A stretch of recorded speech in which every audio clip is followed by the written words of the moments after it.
Assalamualaikum warahmatullahi wabarakatuh. Perkenalkan, nama saya Marifana Damasria dengan nomor induk 12318100031. Saya dari mahasiswi Untak Surabaya.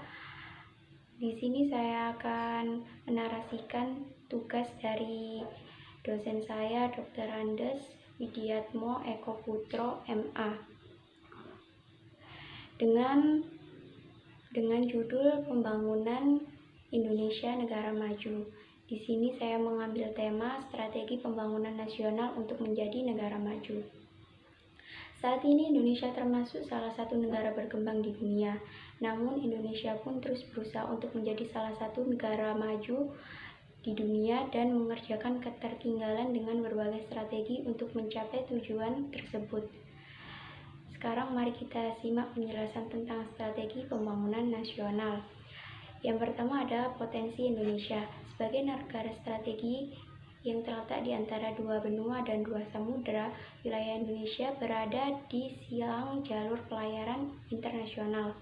Indonesia pun memiliki wilayah yang luas dan sumber daya alam yang melimpah yang tidak dimiliki oleh banyak negara lain di Indonesia dan di dunia. Tanahnya pun dikatakan sebagai tanah yang subur di dunia. Ditambah beragam dan budaya menjadikan Indonesia sebagai salah satu negara yang banyak mendapatkan perhatian dunia. Lalu yang kedua ada strategi Indonesia menjadi negara maju. Pemerintah menyusun strategi pembangunan nasional yang dimaksud ke dalam rencana pembangunan jangka menengah nasional, yaitu ada normal pembangunan. Yang pertama ada membangun untuk meningkatkan kualitas hidup manusia dan masyarakat. Yang kedua, setiap upaya meningkatkan kesejahteraan, kemakmuran, produktivitas tidak boleh menciptakan ketimpangan yang makin melebar yang dapat merusak keseimbangan pembangunan. Dan yang terakhir, ada aktivitas pembangunan tidak boleh merusak, menurunkan daya dukung lingkungan, dan mengganggu keseimbangan ekosistem.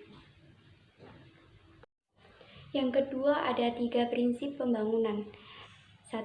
Dimensi pembangunan manusia dan masyarakat, di mana pembangunan dilakukan untuk meningkatkan kualitas manusia dan masyarakat melalui pendidikan dan kesehatan serta pembangunan mental dan karakter yang tangguh, positif, dan konstruktif.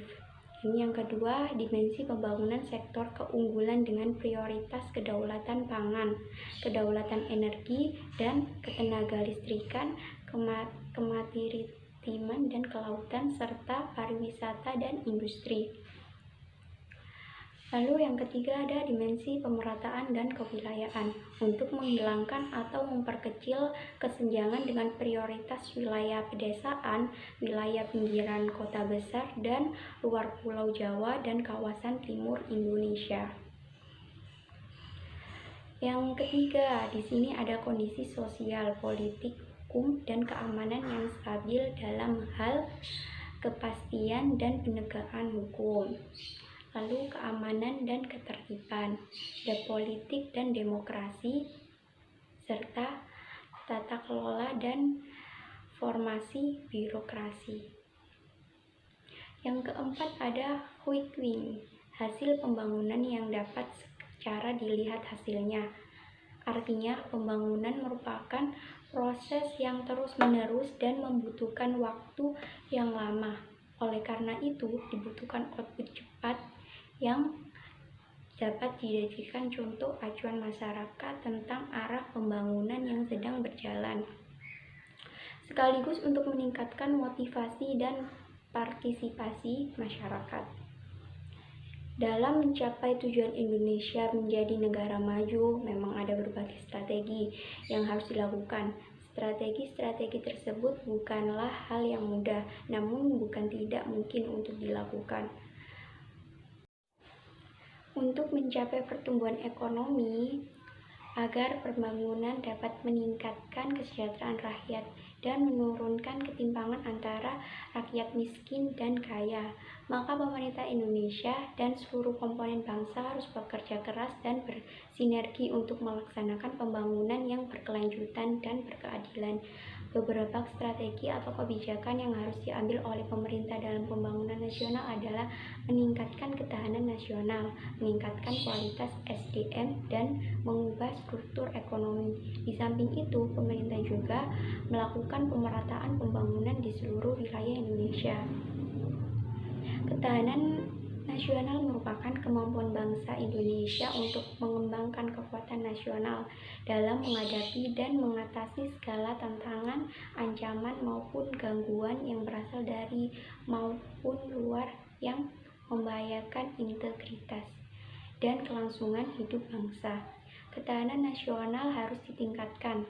Pembangunan tidak akan berguna jika ketahanan nasional rapuh dan menjadi sia-sia.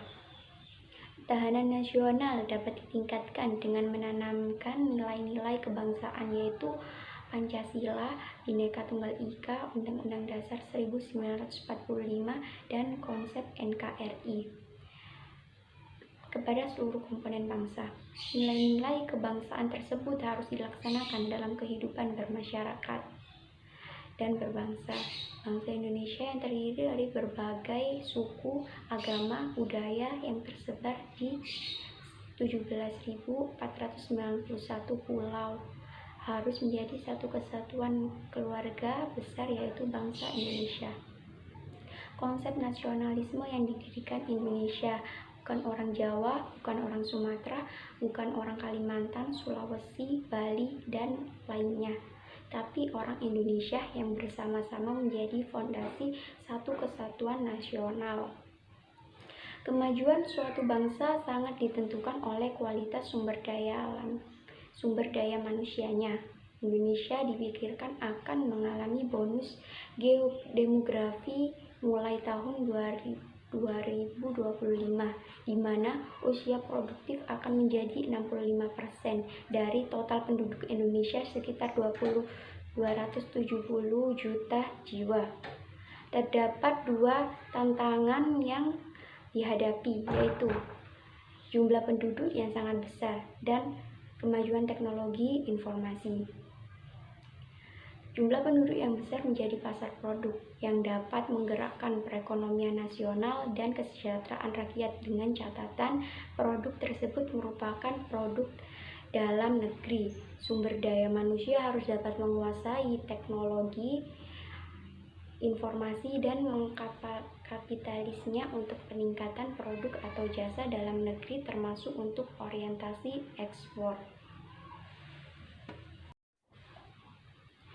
Untuk mencapai pertumbuhan ekonomi yang tinggi, maka pemerintah dan dunia usaha harus memperkuat struktur ekonomi nasional dengan membangun infrastruktur, mendorong investasi, dan memperkuat industri pengolahan yang berbasis ekspor.